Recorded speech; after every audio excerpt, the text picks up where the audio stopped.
Welcome to video 5, everybody. I appreciate you sticking with me.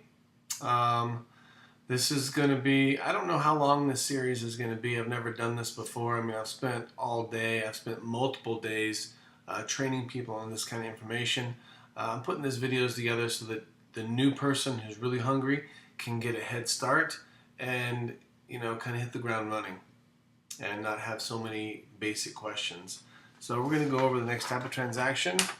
Let's see, so far we've gone over out-of-state registration, temporary moving permit, and DRS or green slip.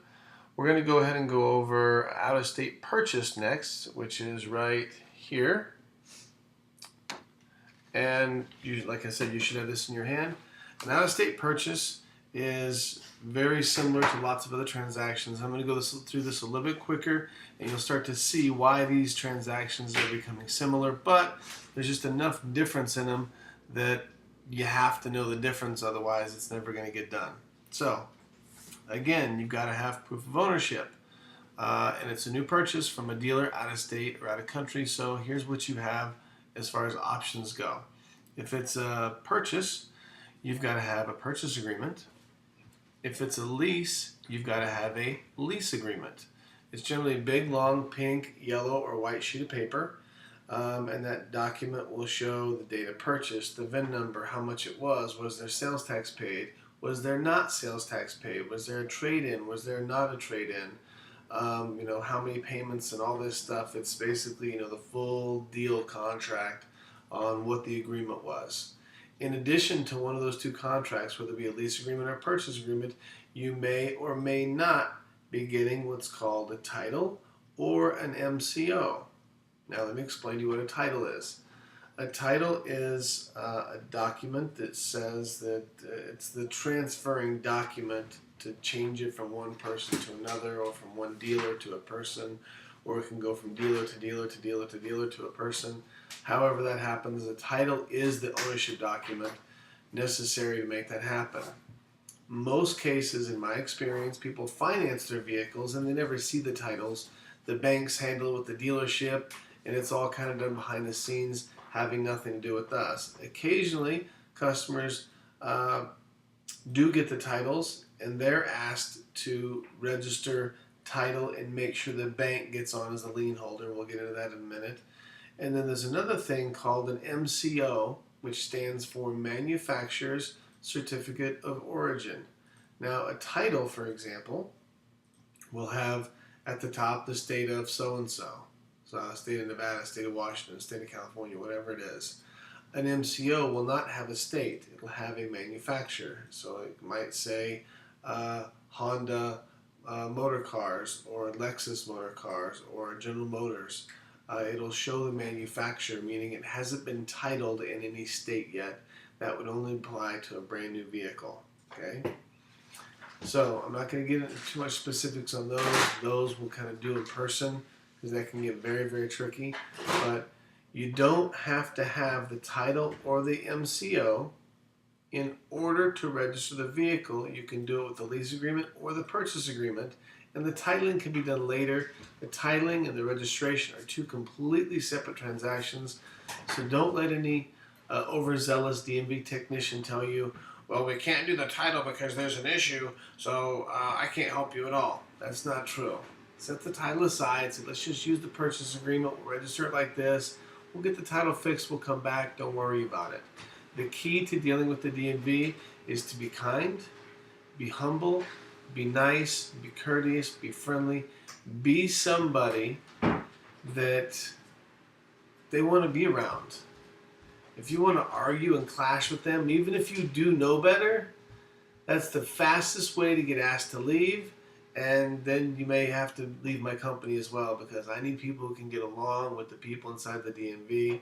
No matter how much butt you got to kiss or whatever you got to do, we got to do it, because these are the people that we've got to work with. Okay? So, proof of ownership. Purchase agreement or the lease agreement, the title and the MCO, that could be a whole separate thing. We can deal with that in person. That doesn't come up very often, maybe 1 in 10 transactions, so it's not a very common thing. Secondly, you see on here Nevada insurance. You're starting to see some things in common. You have to have Nevada proof of insurance. You may hear, well, they made me buy California insurance to get out of the state because, I bought the car there. Will that work? No. The short answer is no. Do I tell it to a customer like that? Generally not. I'll say, man, I wish it would. Make my job a lot easier. We got to get that switched over to Nevada. What company is it? Oh, you're with Progressive? No big deal. The number for Progressive is right here. Just give them a call. Say, I need a Nevada policy. Have it sent over to DMV Made Easy, and we'll get you taken care of right away. I've actually seen my ex-employees, I say ex for a reason, say, they can't take this insurance. You got to get new insurance. Come back when you got it. And I'm like, are you out of your mind? We're about customer service. We're here to make it easy for them. If we have to give some bad news to someone and let them know why something can't be done, we have to also provide the solution. You got to understand that. If you're telling somebody there's a problem with something, you have to become the solution person. And if you don't know a solution, find out from the DMV, find out from me, find out from one of your coworkers, find out from your supervisor, find out from somebody before you just go spew bad news and say, sorry, it couldn't be done.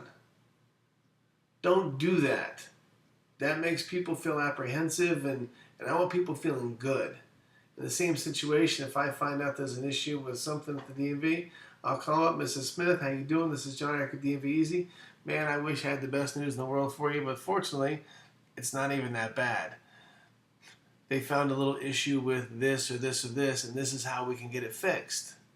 We, not you, we can get it fixed. So when you take ownership over the customer's issue with them, it completely makes them feel comfortable and at ease and like wanting to continue doing business with us. Because somebody could hear something from us, well, it can't be done because of this. They could be like, okay, get the paperwork and see you. And now what have we got? We've got somebody who's upset with us. They're not happy with us. They definitely didn't pay us. And we've wasted a bunch of time. So that's not how we do it. We do everything with courtesy. So back down here to out-of-state purchase, smog inspection. Same rules apply as previously in the smog inspection world, except for the dealership doesn't have to do a smog because it's out of state. So it's up to the customer and us to recommend where to get a smog. Hopefully by the time you're watching this, we have our own smog shop. We can take care of it. If not, we've got referrals all over town. So talk to your supervisor or me about who we recommend for smog inspections. Let me just throw this in. Fugazi smog inspections. People will ask you daily, hey, my car won't pass smog. Where can I get it smogged? You need to go to a smog shop. Well, I went, but they said there's problems with it. Well, then you should get the problems fixed. And we have some mechanics, some honest mechanics we can refer you to that can make those corrections with your vehicle and get you to pass smog legally. What a lot of people are insinuating is, hey man, who can I talk to about getting a fake smog? Like give somebody a couple of dollars and, they just throw in a passing smog thing. We don't do that. We don't have anything to do with that. And jokingly, they don't know I'm joking, but I tell them, I knew a couple of guys who did the Fugazi smogs.